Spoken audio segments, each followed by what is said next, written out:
नमस्कार, स्वागत है आप सभी का न्यूज 21 में। मैं हूं आपके साथ हर्षदा जोशी। सबसे पहले बुलेटिन में बात करेंगे गंगापुर सिटी की, जहां पर संभागीय आयुक्त सावरमल वर्मा की जनसुनवाई के बाद मुख्य बाजारों की सड़कों पर अवैध अतिक्रमण को हटाया गया है। जिला कलेक्टर डॉक्टर गौरव सैनी द्वारा दिए गए आदेशों की अनुपालना में नगर परिषद आयुक्त दीपक चौहान द्वारा फव्वारे से अस्पताल तक के मुख्य बाजार के मार्गों से अवैध अतिक्रमण हटवाया गया। नगर परिषद आयुक्त ने बताया कि अतिक्रमण हटाओ अभियान के तीसरे दिन सालोदा तक के बाजार मार्गों से अवैध अतिक्रमण हटवाया गया। उन्होंने बताया कि अतिक्रमित क्षेत्र से अतिक्रमणकारियों का 2 ट्रैक्टर ट्रॉली भर सामान जब्त किया गया। गंगापुर सिटी से भगवान जांगीर की रिपोर्ट।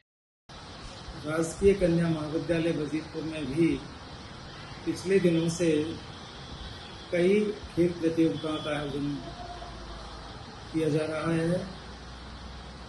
इस कॉलेज में छात्राओं ने सबसे पहले तो फिट इंडिया प्लेज शपथ ली थी। इसके बाद में श्रमदान किया और कबड्डी, रस्साकसी, दौड़, इसके साथ ही साथ रुमाल झपट्टा, म्यूजिकल चेयर जैसी खेल की प्रतियोगिता में बहुत सक्रियता से हिस्सा लिया है।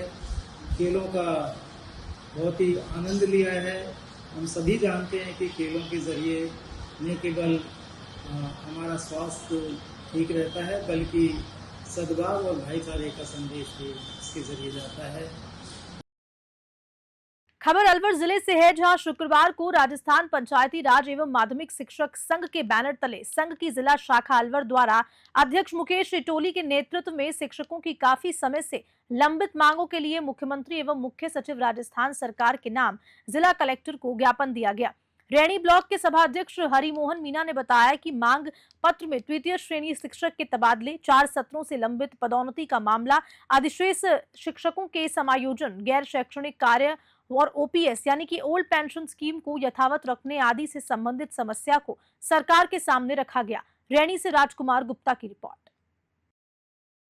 राजस्थान पंचायत राज एवं माध्यमिक शिक्षक संघ के बैनर तले राज्यव्यापी ज्ञापन है। इसमें हमारी 5 सूत्रीय मांग पत्र है।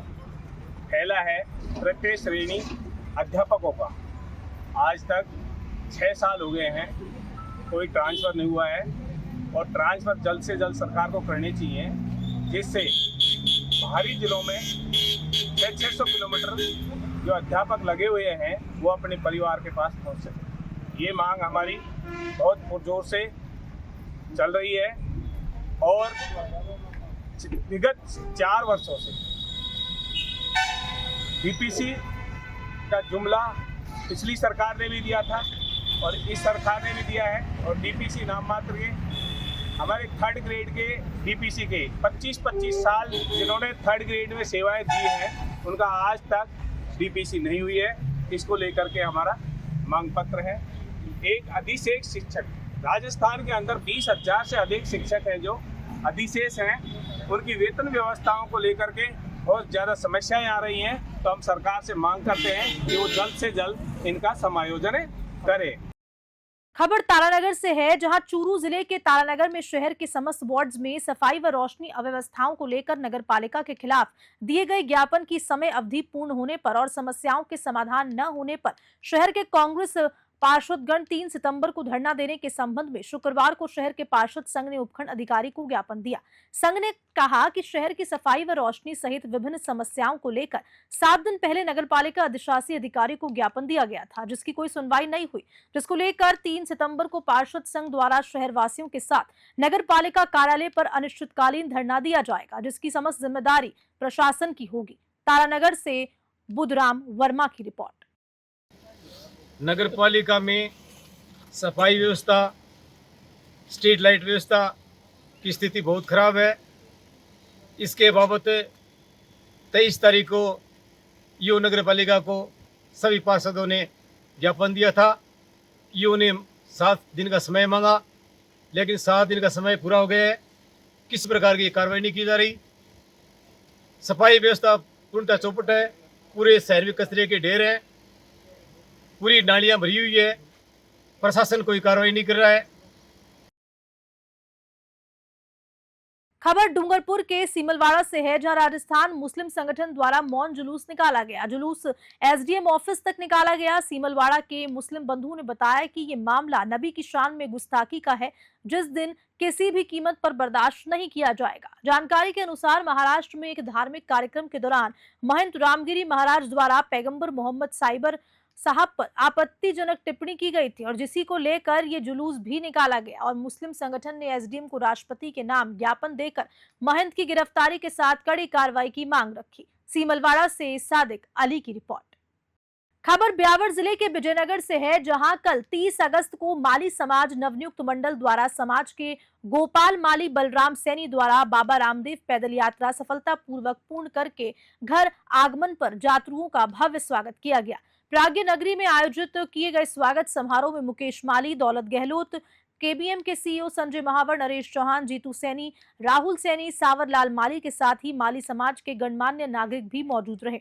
गौरतलब है कि विजयनगर में मिठाई के मामले में सदियों से एक ही नाम चलता आ रहा है, कालू राम बस्ती राम माली, और साथ साथ जिले कालांतर में युवा उद्यमी संजय महावर ने केबीएम स्वीट्स का नाम देकर कई नई बुलंदियों को पहुंचाया है। विजयनगर से इरफान अली की रिपोर्ट। तो वहीं अब खबर टोडा भीम से है, जहां टोडा भीम क्षेत्र में एक इंग्लिश मीडियम स्कूल के छात्र छात्राओं ने बीते दिन एक वृद्ध आश्रम का शैक्षणिक भ्रमण किया। इस दौरान विजिट करने आए विद्यार्थियों ने वृद्ध आश्रम की व्यवस्था देखी और साथ ही साथ बुजुर्गों की जिंदगी को करीब से जाना।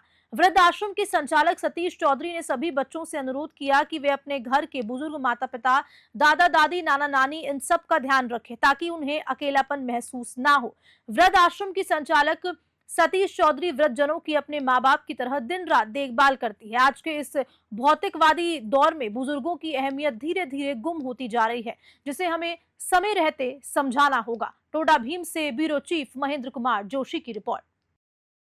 अब बुलेटिन में बात होगी जोधपुर की, जहां जिला कांग्रेस कमेटी शहर एवं देहात द्वारा शुक्रवार को मासूम बच्चियों के साथ हो रही लगातार दुष्कर्म जैसी घटनाओं के विरोध में प्रदर्शन किया। इस दौरान कांग्रेस कार्यालय में जिला कलेक्टर तक रैली निकाली गई, जिसमें शहर में बढ़ रहे अपराध और बलात्कार जैसी घटनाओं पर तुरंत अंकुश लगाने की मांग की गई। विरोध प्रदर्शन के दौरान ही भजनलाल सरकार का पुतला भी फूका गया। इस दौरान पूर्व जेडीए चेयरमैन और पशुपालन मंत्री राजेंद्र बुराना सहित सैकड़ों कांग्रेस कार्यकर्ता भी मौजूद रहे। रैली के बाद जोधपुर जिला कलेक्टर को ज्ञापन भी सौंपा गया। जोधपुर से मनोहर सिंह की रिपोर्ट। कमेटी उत्तर और दक्षिण का संयुक्त रूप से ज्ञापन दिया गया कलेक्टर को, और ये ज्ञापन राष्ट्रपति जी को और मुख्यमंत्री जी के नाम गया। लगातार जिस तरह जोधपुर जो हमारा शांति का शहर है, महिलाओं पर अत्याचार हो रहे हैं, दुराचार हो रहे हैं, और जिस तरीके से ये अत्याचारी खुलेआम घूम रहे हैं, हम यही मांग करते हैं महिला होने के नाते कि महिलाओं की अस्मिता को बचाने के लिए इन दुराचारियों को जल्द से जल्द कड़ी सजा मिले और फांसी की सजा मिले। नहीं तो आने वाले समय में कांग्रेस पार्टी, महिलाएं सब मिलकर और घोर विरोध करेगी और सड़कों पर उतरेगी। दक्षिण का एक संयुक्त प्रदर्शन तमाम जनता को साथ में लेकर हम चाहते हैं कि इस तरीके का प्रदर्शन हमें नहीं करना पड़े भविष्य में। ये जोधपुर की अस्मिता, बहन बेटियों की इज्जत का सवाल है। हम नहीं चाहते कि हमारे यहाँ पर इस तरह के हालात फिर पैदा हो और हम लोग यहाँ पर धरना देने के लिए आए। अब बात रही इस मुद्दे की, डबल इंजन सरकार के दोनों पायलट बहुत ज़्यादा फेल हो गए हैं। ना सरकार चल रही है, ना इंजन चल रहे हैं। इसलिए इस हाफती हुई, कांपती हुई सरकार को हम ये चेतावनी देना चाहते हैं कि अगर आने वाले दिनों में धर्म और जाति देखकर जिस तरीके से मकान तोड़े जा रहे हैं, जिस तरीके से कार्रवाई की जा रही है, उसको बंद करें। निष्पक्ष रूप से सभी के विरुद्ध एक तरीके का कानून अपनाएं और जनता को, महिलाओं को न्याय करें। जो अत्याचार जोधपुर में, राजस्थान के अंदर, देश के अंदर जो हालात बने हुए हैं, वो पूरा देश चिंतित है। और उसी के तहत कांग्रेस पार्टी ने दक्षिण और उत्तर की हमारी जो कमेटी है, उन्होंने निर्णय लिया कि जो जनता को हम आह्वान दें और आह्वान देकर और सभी जनता को साथ में लेकर और एक राष्ट्रपति महोदय के नाम एक ज्ञापन दिया गया है। और उसमें कहा गया है कि कलकत्ता की चिंता के साथ साथ दूसरे क्षेत्र की भी चिंता की जाए। दूसरी जो घटनाएं हुई है तो उसकी भी चिंता करके और उसके ऊपर भी आप एक्शन लें और आप निर्देशित करें। खबर गंगापुर सिटी से है, जहां श्री महावीर जी में भारतीय जनता पार्टी मंडल की बैठक आयोजित हुई, जिसमें सदस्यता अभियान की एक कार्यशाला आयोजित हुई, जिसकी अध्यक्षता मंडल अध्यक्ष विनोद मीना ने की। इस कार्यक्रम में मुख्य अतिथि पूर्व जिला अध्यक्ष महेंद्र सिंह मीना रहे। इस दौरान उन्होंने सदस्यता अभियान को लेकर कार्यकर्ताओं को विस्तार से जानकारी दी और साथ ही साथ पार्टी की रीति नीति से कार्यकर्ताओं को अवगत करवाया। अध्यक्ष विनोद मीना ने राज्य सरकार और केंद्र सरकार की योजनाओं की जानकारी दी। इसमें उन्होंने प्रत्येक बूथ पर 200 सदस्य बनाने का लक्ष्य दिया है। उन्होंने सभी शक्ति केंद्रों पर प्रभारी नियुक्त किए। तो वहीं गंगापुर सिटी से भगवान जांगिड़ की रिपोर्ट। हमारे देश को आजाद हुए 77 साल हो गए हैं, लेकिन आज भी सरकारी स्कूलों की व्यवस्थाएं नहीं सुधर पाई। खबर गंगापुर सिटी जिले के टोडा भीम से है, जहां निकटवर्ती भरेड़ा गांव के सरकारी स्कूल में शौचालय तक उपलब्ध नहीं है। ऐसे में छात्र छात्राओं को भारी परेशानियों का सामना करना पड़ता है। सीनियर स्कूल होने के बावजूद विद्यालय का शौचालय 5 साल से खराब पड़ा हुआ है।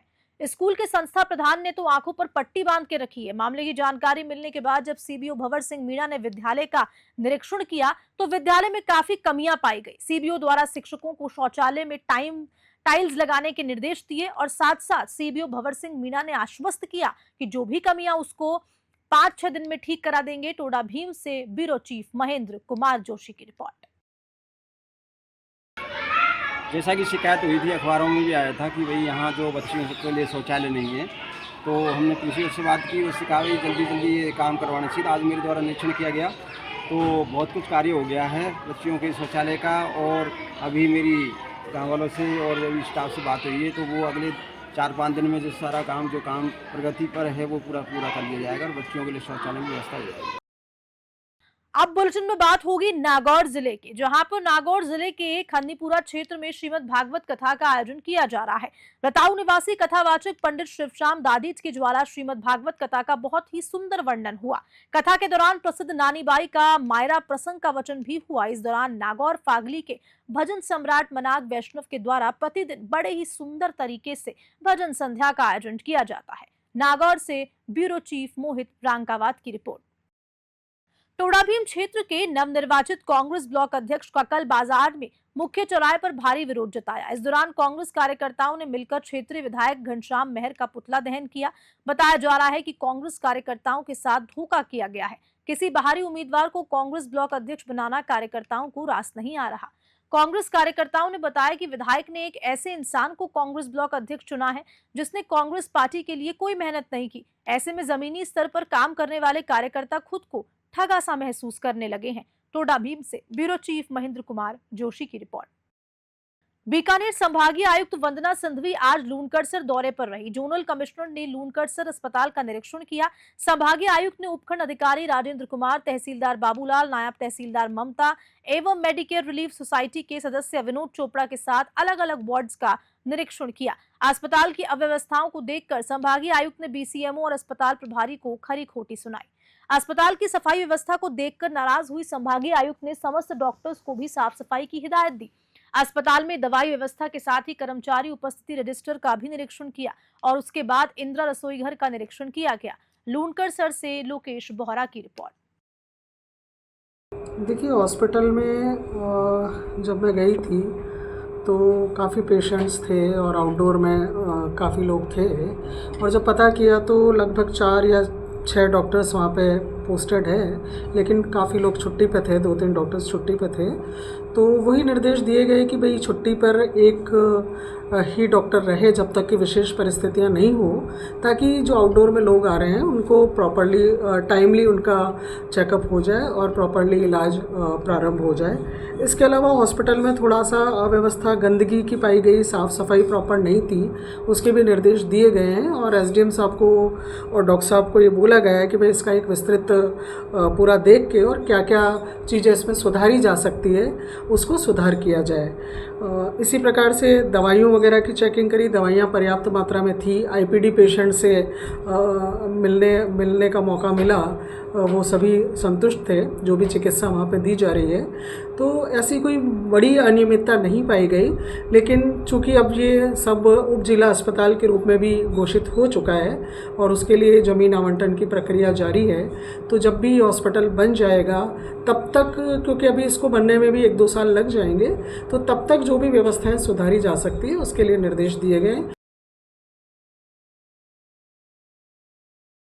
खबर जैतसर से है, जहां जैतसर पदमपुर सड़क मार्ग पर शुक्रवार देर रात धान मंडी के सामने कार ने घोड़ा गाड़ी को टक्कर मार दी। इस दौरान हादसे में घोड़ा गाड़ी पर सवार 3 श्रमिक घायल हो गए। प्राप्त जानकारी के अनुसार धान मंडी के पास घोड़ा गाड़ी पर सवार 3 श्रमिक घर की तरफ जा रहे थे। घायलों की चीख पुकार सुनकर धान मंडी से अन्य श्रमिक पहुंचे और घायलों को सामुदायिक स्वास्थ्य केंद्र में लेकर गए। चिकित्सक डॉक्टर अनोख विश्नोई ने बताया कि कोजाराम की चोट अधिक होने के कारण उसे सूरतगढ़ रेफर कर दिया गया। वहीं अन्य 2 घायल श्रमिकों का सीएचसी पर इलाज जारी है। फाइंडिंग पीस टीम ने चोटिल घोड़े को मौके पर इलाज किया। घटना की सूचना मिलते ही पुलिस थाना से हेड कांस्टेबल सज्जन कुमार मौके पर पहुंचे। घटनास्थल पर कार चालक कार को छोड़कर फरार हो गया। जैतसर से डीडी पारिक की रिपोर्ट। खबर प्रतापगढ़ से है, जहां प्रतापगढ़ में जिला चिकित्सालय की अव्यवस्थाओं को लेकर आज जिला सरपंच संघ की ओर से मिनी सचिवालय पर प्रदर्शन करते हुए उपखंड अधिकारी को ज्ञापन सौंपा गया। व्यवस्थाओं में सुधार नहीं होने पर आंदोलन की चेतावनी भी दे डाली। सरपंच संघ के जिला अध्यक्ष रामप्रसाद मीणा ने बताया कि जिला चिकित्सालय में लंबे समय से अव्यवस्थाएं चल रही हैं। चिकित्सकों के भी काफी पद रिक्त हैं, जिसके कारण मरीजों को परेशानियों का सामना करना पड़ता है। खासतौर पर मातृ शिशु इकाई में तो हालत इतनी खराब है कि यहाँ पर प्रसव के लिए आने वाली महिलाओं को समय पर चिकित्सक नहीं मिलते, जिससे उनकी जान को खतरा बना रहता है। हाल ही में प्रसव के दौरान महिलाओं और नवजात की मौत के मामले सामने आने के बाद लोगों में भय का माहौल है। व्यवस्थाओं में सुधार की मांग को लेकर सरपंच संघ की ओर से उपखंड अधिकारी राजेश नायक को 5 सूत्रीय मांग पत्र सौंपा गया। मांग पत्र में मातृ शिशु इकाई वार्ड में 24 घंटे चिकित्सक की तैनाती, लेबर रूम के बाहर गार्ड की तैनाती, लेबर रूम में अनुभवी स्टाफ लगाने और पार्किंग और विद्युत व्यवस्था के साथ एम्बुलेंस परिवहन ठीक करने की मांग की गई। व्यवस्थाओं में सुधार नहीं होने पर आंदोलन की चेतावनी भी दी गई। प्रतापगढ़ से तेजकरण राठौड़ की रिपोर्ट। आज हमने कलेक्टर महोदय के नाम से ज्ञापन दिया है, जो प्रताप जिला अस्पताल में अव्यवस्थाओं के बारे में, जिसमें जनाना हॉस्पिटल में आए दिन नवजात शिशु मर रहे हैं, औरतें डिलीवरी सही समय से इलाज नहीं हो पा रहा है, स्टाफ का व्यवस्थित ढंग से काम नहीं कर पा रहा है और इमरजेंसी वार्ड में भी डॉक्टर 24 घंटे ड्यूटी में नहीं रहते हैं।